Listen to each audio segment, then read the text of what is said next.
से शिक्षा विभाग में बड़े स्तर पर कवायद चल रही है। कैसे तबादला करना है, कौन सा सॉफ्टवेयर बनाना है, बड़ी बड़ी बातें भी होती रही, बड़े बड़े दावे भी हुए, कई बार शेड्यूल भी जारी हुआ, लेकिन हर बार शेड्यूल अंतिम समय में रद्द कर दिया गया। मेरा सवाल पहले दिन से खड़ा है और आज भी खड़ा है, लेकिन आज परिस्थिति कुछ बदली हुई है। मैंने जो सवाल खड़ा किया था तबादले को लेकर, उन तमाम सवालों को लेकर अब विभाग गंभीर हुआ है और ऐसे शिक्षक जिनका डॉक्यूमेंट्स वेरिफिकेशन नहीं हुआ है उसका तबादला नहीं होगा। ऐसे शिक्षक जिन पर निगरानी जांच लंबित है उनका भी तबादला नहीं होगा। ऐसे शिक्षक जिनके डिग्री को लेकर कहीं न कहीं सवाल हैं, खड़े हुए हैं, उनका भी तबादला नहीं होगा। ऐसे शिक्षक जिनके पूरे कैरियर के दौरान कभी निलंबित नहीं हुए हों, कभी कोई जांच के दायरे में न आए हों, कभी अनुशासनहीनता की कोई निंदन प्रस्ताव विभाग के द्वारा पारित न किया गया हो, मतलब जो सभी तरीके की पैमाने पर खरे उतरेंगे, ऐसे शिक्षक जो गैर कानूनी तरीके से अनुपस्थिति में पकड़े गए हैं, बिना सीएल दिए हुए फरार हो गए हैं, बहुत सारी चीज़ें हैं जिन चीज़ों मतलब अनुशासनहीनता से जुड़े हुए जितने भी मुद्दे हैं, अगर एक भी मुद्दों पे अगर आप पकड़े गए हैं तो आपका तबादला नहीं होगा।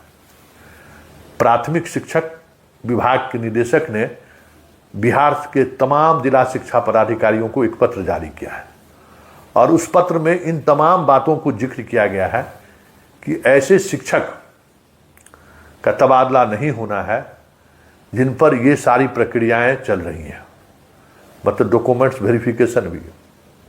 सोच लीजिए, हाई कोर्ट के जजमेंट में जिन लोगों को हटाना है, वो जो लोग नहीं हटाए हैं या जो प्रक्रियाधीन है, मतलब बाहर की अदर स्टेट की तमाम लड़की शिक्षिका या महिला शिक्षिका, उनके तबादले पर ग्रहण लग गया। अब उनका डॉक्यूमेंट्स वेरिफिकेशन भी नहीं हुआ है और हाई कोर्ट के कई आदेश का अनुपालन भी अभी तक नहीं हुआ है।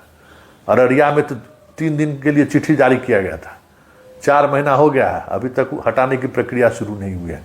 इसलिए विभाग ने सीधे तौर पर आदेश निर्गत कर दिया है कि ऐसे तमाम शिक्षकों को जिनका प्रमाण पत्र जांच नहीं हुआ है, हाई कोर्ट के किसी आदेश की वजह से वो प्रभावित हैं, ऐसे तमाम शिक्षकों का तबादला नहीं होगा। और जो इन तमाम क्राइटेरिया को फुलफिल करते हैं, मतलब उन पर कोई आरोप नहीं है, प्रमाण पत्र जांच हो चुकी है, सारी प्रक्रियाएं जिनका पूरी तौर पर कह सकते हैं कि सही है, उन्हीं का तबादला होगा। और ऐसे सूची पर जिला शिक्षा पदाधिकारी को लिख कर देना है कि अगर कोई गड़बड़ी पाई गई, जांच में बाद में कोई शिकायत मिला और उसमें अगर कोई गड़बड़ी पाई गई तो उस जिला शिक्षा पदाधिकारी पर कार्रवाई होगी। ये सुनिश्चित करना है जिला शिक्षा पदाधिकारी को।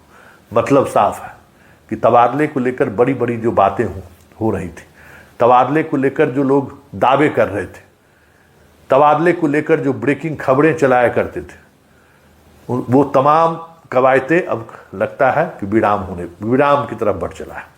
क्योंकि जो प्रक्रियाएं विभाग ने अपनाने को कहा है वो प्रक्रिया इतनी टफ है कि कोई जिला शिक्षा पदाधिकारी, हमें नहीं लगता है कि लिख कर देगा किसी सूची पर कि ये सूची में जो शिक्षक का नाम है उस पर किसी तरीके का आरोप नहीं है, उनका डिग्री सही है। ये कोई लिख कर जिला शिक्षा पदाधिकारी देगा क्या? क्योंकि अगर मान लीजिए सबका तो जांच अभी हुआ नहीं है, तो फिर अगर वो लिख कर अगर कुछ देने की कोशिश करेंगे गांधी जी को लेकर, कहीं पकड़े गए तो नौकरी भी जाएगी। तो ये सारी बातें जो है सब आज सामने खुलकर आ गया है। अब हर जिले से इस तरीके की रिपोर्ट इस शिक्षा कोष पर डालना है, ऑनलाइन डालना है। तो ऑनलाइन डालने की भी प्रक्रिया समझ सकते हैं कि कितना मुश्किल प्रक्रिया है और जिला शिक्षा पदाधिकारी उसको लेकर कितने संजीदा हो सकते हैं, ये भी समझने की बात है। लेकिन बड़ा सवाल ये है, यही सवाल हम चीख चीख कर उठा रहे थे ना, बार बार हम यही सवाल कर रहे थे ना कि ये जो ट्रांसफ़र पॉलिसी है किसी खास उद्देश्य के लिए लाया गया है। बार बार हम सवाल खड़े कर रहे थे ना कि सिद्धार्थ जी आप अपने दफ्तर पर जरा नज़र डालिए क्या हो रहा है सो, क्योंकि ये कहीं न कहीं ये इस बात को संकेत है, इस बात को संकेत के तौर पर देखिए कि ये जो तबादले का जो खेल हो रहा है वो कहीं न कहीं जो सॉल्वर गैंग है वो तो शामिल नहीं है। इस तबादले के खेल के पीछे ऐसे लोग तो शामिल नहीं हैं जिनका डिग्री फर्जी है। तबादले के पीछे ऐसे लोग तो शामिल नहीं हैं जो हाईकोर्ट के आदेश के अवलोकन में हजारों शिक्षिकाओं का नौकरी जाने वाला है। ऐसे शिक्षक तो नहीं हैं इस खेल में शामिल जिनके विषय को लेकर लगातार सवाल खड़े किया जा रहा है कि वो केमिस्ट्री का ग्रेजुएट है और हिंदी में पास कर गया है, मैथ का ग्रेजुएशन है, केमिस्ट्री में नौकरी मिल गई है। ऐसे बहुत सारे शिक्षक पकड़े जा रहे हैं। इन तमाम तरीके के जो शिक्षक हैं उनकी जब तक जांच नहीं होगी, जिसका सवाल हम बार बार खड़े करते थे कि ये तो उसी के लिए हो रहा है, उसको बचाने के लिए हो रहा है, तो चलिए देर आए दुरुस्त आए। विभाग ने भी मेरे उस बात को माना कि नहीं, संतोष जी ने ये सही सवाल खड़ा किया, क्योंकि 75,000 का फोल्डर गायब है, को 75,000 का ट्रांसफर नहीं होगा जिसका फोल्डर गायब है।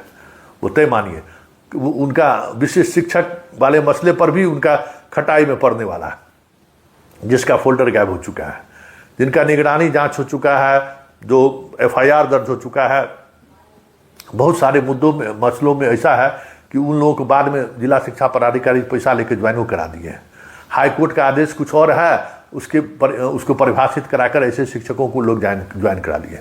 तो ऐसे सारे शिक्षक का तबादला नहीं होगा। BPSC वाले जितने लोगों का डॉक्यूमेंट्स वेरिफिकेशन नहीं हुआ है उनका भी तबादला नहीं होगा। मतलब तबादले को लेकर जो ढोल पिटाई हो रही थी ना, अब समझिए कि उस ढोल पिटाई की बात तो छोड़िए, पूरे तबादले पॉलिसी पर ही अब इस तरीके के पत्र जारी के बाद समझ लीजिए कि अब तबादला का मसला खटाई में चला गया। वैसे उन महिला शिक्षकों को जो जिनका डॉक्यूमेंट्स वेरिफिकेशन हो चुका है, जो बहुत दूरी पर रह रहे हैं, पति से दूर रह रहे हैं, उन सारी महिलाएं हमें लगता है जितनी वो व्यग्र हैं जल्द से जल्द अपने परिवार के बीच आने के लिए, ऐसे महिलाओं को हमें लगता है कि प्राथमिकता देनी चाहिए। उनका डॉक्यूमेंट्स वेरिफिकेशन जल्द से जल्द हो, इस पर भी विभाग को अमल करना चाहिए, क्योंकि महिलाओं को दिक्कत हो रहा है। बीमार वाले के मसले पर तो देख ही रहे हैं कि उस कैंसर के बाद बात आगे नहीं बढ़ी है, उस पर भी जल्दबाजी से अमल होना चाहिए। लेकिन तमाम बातों के पीछे जो बड़ी बात यही है कि जब तक डॉक्यूमेंट्स वेरिफिकेशन नहीं हो जाता है कि ये शिक्षक सही है या फर्जी है या गलत तरीके से, 8,000 से अधिक का थंब इम्प्रेशन भी अभी नहीं हुआ है। पटना हाईकोर्ट ने जिनको हटाने के लिए कहा वो भी 7,000 से अधिक है। विषयवार मुद्दों पर हाईकोर्ट में सुनवाई लंबित है। 8 रिट याचिका है जिसमें किसी भी समय BPSC को पनिश किया जा सकता है, कोर्ट पनिश कर सकती है। तो ये सारी बातें हैं जिन बातों पर अगर आप गौर करेंगे तो आप वो सवाल, जिन सवालों को मैं उठाता रहा था, वो सवाल को आज विभाग भी उठाना शुरू कर दिया है। और उम्मीद करते हैं सिद्धार्थ जी, हमारे सवालों के पीछे मेरा कोई व्यक्तिगत स्वार्थ नहीं है, ना ही व्यक्तिगत कोई मेरी धारणा है। बस हम यही चाहते हैं कि सही तरीके से सही चीज़ें हों।